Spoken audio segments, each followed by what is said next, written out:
네, 어서 오십시오. 반갑습니다. 오늘은 5월 1일 일요일입니다. 어느새 5월이네요.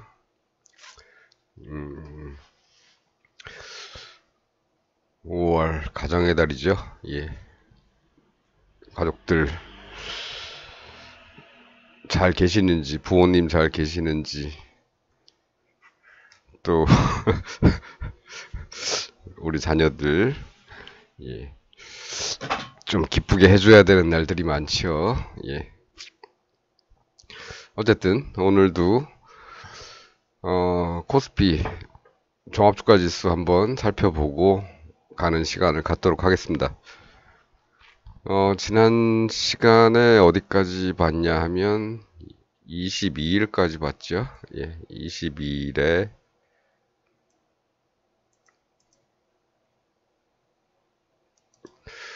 이런 말을 하면서 끝냈던 것 같습니다. 쌍바닥을 만들고 있기도 하지만 예, 쌍봉을 만들었고 돌파를 하면 아래쪽으로 흐를 가능성이 높고 쌍바닥은 여기를 돌파를 다시 해야 이 정도까지 갈 수 있겠다 했는데 그때 주말에 미국 시장이 좋지 않았죠. 그래서 당연히 이쪽으로 갈 가능성이 더 높고 대략적으로 이 정도까지 흘러내려오지 않을까라고 생각을 한다. 이렇게 말씀을 드렸습니다. 그리고 지금 계속해서 이 박스권에서 계속 놀고 있기 때문에 아마도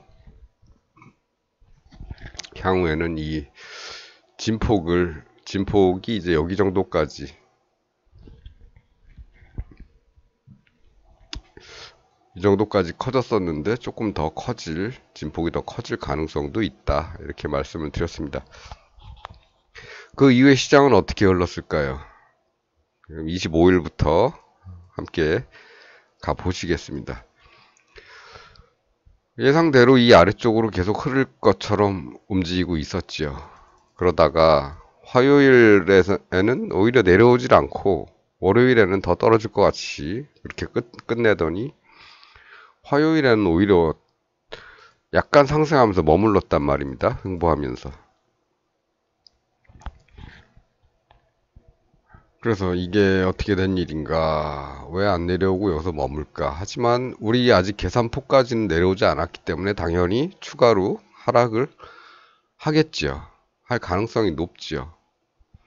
여기서도 쌍바닥이 혹시나 나오지 않을까 봤는데 쌍바닥은 아직 발생하기 전이고, 그래서 추가 하락의 가능성이 있다. 적어도 이 라인까지는. 그렇게 생각을 하고 있는 와중에 이제 끝났습니다. 끝나고 바로 다음날 개파락을 이렇게 해버렸죠. 이거는 할 수 없습니다. 해외 시장이 좋지 않기 때문에 만일 장중에 월요일이든 화요일이든 장중에 이 라인에 닿았다면 여기서부터 이제 쌍바닥을 만들면서 다시 위쪽으로 돌아설 가능성이 높았는데 그렇지 않고 이렇게 갭으로 떨어진 거는 어차피 오차가 생길 수밖에 없죠. 예. 어쨌든 우리가 계산했던 이 값보다 더 낮은 곳에서 낮은 곳까지 떨어졌기 때문에 당연히 반등을 기대할 수 있는 그런 구간입니다. 이런 구간은. 그래서 이쪽에서 이제 쌍바닥이 나오는 걸 지켜보는 거죠. 예.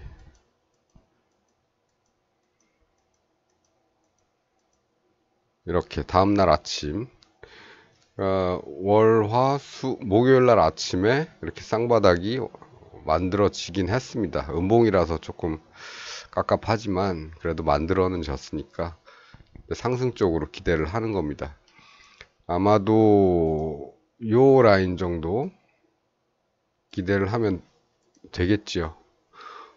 왜냐면 이 라인이 바로 이 박스권의 이제 중심선이기 때문에 이쪽 부분까지는 이제 회귀를 할 것이다.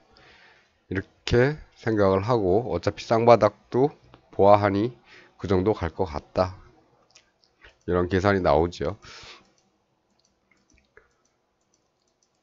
그래서 계속 흐름을 살펴보는데 금요일에 이 목표치를 다 왔습니다. 거의 다 왔습니다. 조금 더 왔고, 이 라인을 굳이 터치를 할 것인가 어떤가는 이제 조금 더 지켜봐야겠죠. 하지만 터치를 해야 되는 부분이고 해서 월요일 내일 정도, 내일이나 모레나 내일 같은 경우는 이제 하락을 해서 시작을 할 겁니다.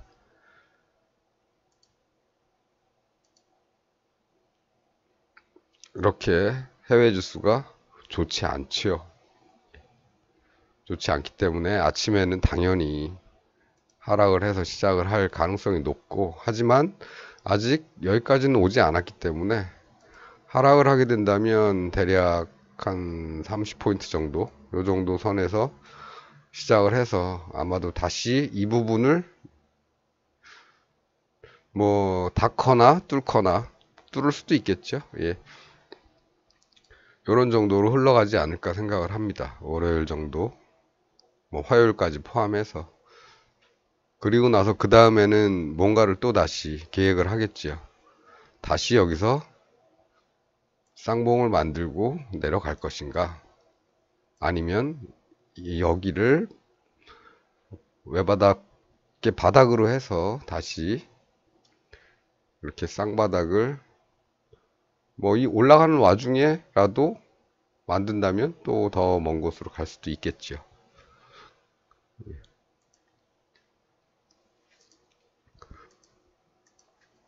어쨌든 월요일 정도 또는 화요일 정도는 분명 시작은 하락을 해서 시작을 하겠지만, 개파락을 해서 시작을 하겠지만, 그래도 원래 가려고 목표했던 이 자리 정도까지는 갈 가능성이 높다, 이렇게 말씀을 드릴 수 있겠습니다. 그리고 그때 나오는 모양들이 이왕 나온 거 쌍바닥으로 나와서 돌파를 하고 간다면 더 높은 곳으로 갈 것이고, 그렇지 않고 이 부분에서 다시 쌍봉을 만들고 내려간다면 다시 또 아래로 내려가겠죠. 그래서 이런 정도로만 생각을 하고 있습니다.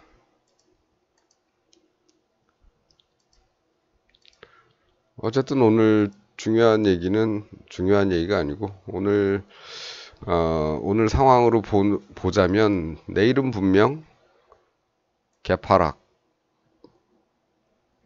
너무 높게 그렸네. 예, 개파락이긴 하지만 이 정도까지는 돌아올 가능성이 있다, 이렇게 말씀드리는 거. 대략 요선 정도 되겠죠. 이렇게 가는 거를 예상을 할 수가 있고, 물론 어디까지는 예상이기 때문에 이곳을 기준으로 한 쌍봉이 또 이렇게 생긴다면 또 그 다음은 아래겠지만, 지금 현재로서는 이런 쪽에 더 무게를 두고 있다, 이렇게 말씀을 드릴 수 있겠습니다. 분봉으로 보는 거는 일단 이렇게 말씀을 드릴 수가 있고요. 그리고 아까 처음에 말씀드렸다시피 여기서 나온 쌍바닥의 목표는 분명 이 정도까지는 올 건데 아직 조금 덜 왔다, 오는 과정이기 때문에 개파락으로 떨어지더라도 이 자리는 돌아올 가능성이 높다, 이제 이런 말씀을 드리는 겁니다. 그리고 그 다음에 나오는 모양, 다음 주 중반 이후에 나오는 모양이 쌍봉이냐 아니면 여기서 시작한 쌍바닥이냐, 그거에 따라서 향후 방향은 그 다음에 결정이 될 가능성이 높다, 이렇게 말씀을 드리겠습니다. 그럼 분봉은 이 정도로 해서 끝났고요. 예, 일봉을 한번 보겠습니다. 일봉은 우리가 22일까지 본 거죠. 예, 여기까지 본 거죠. 4월 22일. 여기가 4월 22일이죠. 예, 4월 22일 것까지 봤습니다. 그때 이렇게 해서 지금 이렇게 내려가 쌍봉이 나온다면, 그걸 뚫고 내려가는 돌파를 하게 된다면 아래로 흐를 가능성이 높고, 그렇지 않고 중간에라도 이렇게 쌍바닥을 만들었으니까 돌파를 하게 되면 위쪽으로 볼 건데, 지금 이 라인은 이제 의미가 없어졌죠. 왜냐하면 이런 저점이 다시 생겼기 때문입니다. 그래서 지금부터 위로 가려면 다시 여기서 쌍바닥을 또 만들어야 됩니다. 이렇게 뭐 이렇게 만들든 저렇게 만들든 어떻게 됐든 새로 만들어야 된다는 얘기고요. 그다음에 여기서 만든 쌍봉은 이 라인을 돌파를 하면 좀 위험해지겠죠. 하방으로. 예. 그렇습니다. 하지만 지금 뭐 당장 뭐라고 말씀드릴 상황은 아니고, 예. 그, 가까운 미래에 대한 거는 이제 분봉으로 조금 보시고, 예. 일봉은 조금 더 지켜봐야 된다. 주봉은 어떨까요? 주봉은 또 이 라인 부근에서 반등했죠. 이 라인에서. 계속 그렇습니다. 요즘.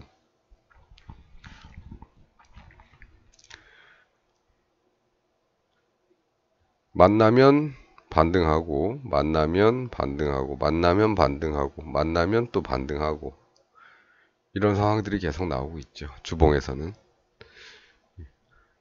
어쨌든 이 라인을 뚫으면 아래쪽으로 흐를 가능성이 높고, 그 다음엔 이 라인, 그 다음에 이런 라인들. 이 두 라인은 좀 가까우니까 그냥 포괄해서 이 정도라고 말씀을 드릴 수 있겠습니다.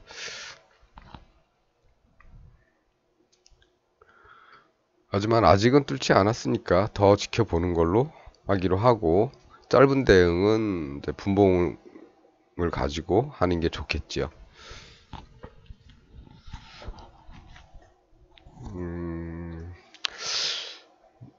뭐 만일에 파생을 하신다면, 선물이나 옵션을 하신다면 22일이 아니고 23일 아침 정도에, 이 라인을 깼으니까 아침 정도에 뭐 옵션을 한 2, 3일 정도 보유할 걸로 사두고 풋옵션을 조금 기다리셨으면 수익을 꽤 내셨겠죠. 예. 그리고 목표치보다 아래에서 여기선 분명히 돌아서는 구간, 내려왔기 때문에 다시 올라가는 구간이 생길 것이다 라고 예상을 해서 여기서 다시 콜옵션을 좀 샀다면 꽤 많은 수익을 줬을 겁니다. 선물도 뭐 마찬가지겠죠. 근데 그렇게 본대로 실천하시는 분들이 별로 없지요. 늘 불안하고. 예. 단기 대응을 많이 해야 되기 때문에 선물 옵션 하시는 분들은 조금 이렇게 기다리기가 힘들지요. 그날 지켜봐야 되기 때문에. 하지만 굳이 그렇게 매일같이 하루 종일 목 빼고 기다릴 필요는 없다. 차트를 들여다보면서 그럴 필요는 없고, 이렇게 결정이 난 거 어떻게 됐든 흐르긴 흐른다, 아래로. 이렇게 생각을 하고 계신다면 하루 종일 뭐 쳐다볼 필요는 없죠. 쳐다볼 필요는 있겠죠. 예. 흐름이 만일에 이날 장중에서 여기까지 흘렀다면 이날부터 바로 반등을 시작할 거기 때문에 돌아설 수도 있으니까 이 부분에서는 정리를 하셔야 됐을 거고, 그러려면 또 차트를 계속 지켜보셔야 될 거고, 하지만 그렇지 않았기 때문에 그냥 놔두면 되는 거죠. 예. 마찬가지입니다. 이쪽으로 올라갈 때도 쌍바닥 나오는지 기다린 다음에 돌파하면 들어가겠다. 괜찮지요. 그것도 나쁘진 않지요. 여기서는 어차피 우리 계산폭보다 더 왔기 때문에 그냥 뒤도 안 보고 위쪽으로 볼 수도 있겠지만 그건 좀 위험하다 라고 생각하시는 분들은 좀 기다리면 되겠죠. 이 정도까지 올라왔을 때. 그래서 이런 경우에는 이제 비율 조정을 좀 하시면 되지요. 여기 내가 파생시장에서 뭐 옵션을 만일에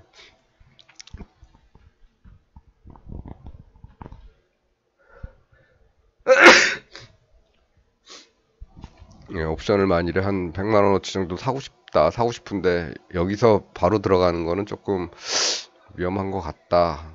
쌍바닥에 나온 다음에 좀 더 들어가기로 하고 여기서는 한 5분의 1 정도만 들어가 보자 이렇게 생각을 할 수도 있는 거고, 예. 그리고 쌍바닥에 나오고 돌파를 했으니까 여기서 나머지를 좀 넣고 기다려 보자 이렇게 하시는 것도 괜찮습니다. 선물옵션 같은 경우도 막무가내로 하시면은 예, 한 방에 훅 가지요. 조심해야 됩니다. 예. SK 최태원 회장이 생각이 나네요. 예. 돈으로 시장을 주무를 수 있다고 생각하면 그런 꼴 나는 겁니다. 예.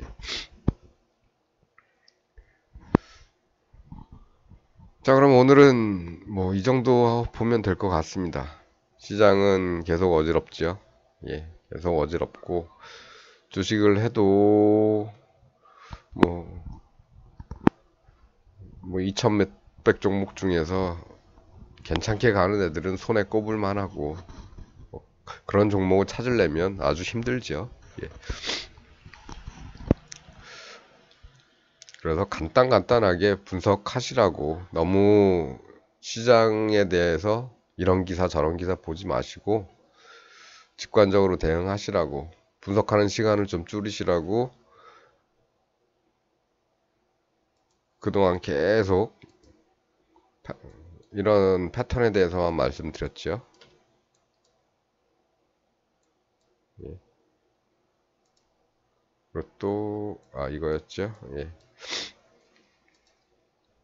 이런 것들에 대해서 말씀드렸으니까 이것들에 대해서는 이제 지난 영상들에서 많이 예도 들어놓고 설명도 많이 드렸으니까 이제 한번 찾아보시고요.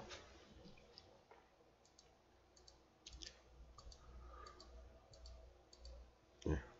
오늘 코스피에 대한 얘기는 여기까지만 하는 걸로 하겠습니다. 제가 자꾸 영상을 녹화하다 보면 이게 자꾸 말이 길어지고 해서 가능한 한 딱 할 말만 하고 예, 멈출 줄 알아야겠죠, 사람이. 그렇게 하고 싶습니다만 맨날 시간을 오버하는 것 같아서 오늘은 딱 요 정도만 말씀드리고, 물론 이게 100% 맞는다는 건 아니겠죠. 예, 아니지만 그래도 여기서 가려고 했던 목표가 이 정도이기 때문에 요 중심선 정도까지는, 이 박스권의 중심선 정도까지는 한번 때려준 다음에 뭘 만들지 않을까, 위로 가든 아래로 가든 그런 생각입니다. 따라서 내일 개파락으로 시작을 하더라도 복귀를 할 가능성이 있다. 만약 그렇지 않다면 어차피 여기서부터 쌍봉을 또 새로 만들어야 되니까 본격적인 하락은 그 쌍봉을 아래로 돌파하는 이 시점부터가 본격적인 하락의 시작이기 때문에, 쌍봉을 만들었다고 해서 그게 중요한 게 아니고, 늘 말씀드리죠. 만드는 걸 돌파를 해야 그 다음에 그 방향으로 더 흐르는 그런 모습이 나타난다, 이런 말씀입니다. 여기서도 돌파를 했기 때문에 여기 아래인 여기까지도 내려온 거고요. 예. 여기 올라가는 것도 돌파를 했기 때문에 여기까지 올라간 건데 조금 들어온 것 같아서 내일 개파락 하더라도 여기 정도까지는 다시 돌아오지 않을까, 이런 기대를 가져봅니다. 자, 그러면 오늘은 여기까지 하는 걸로 하겠습니다. 시청해주셔서 감사합니다.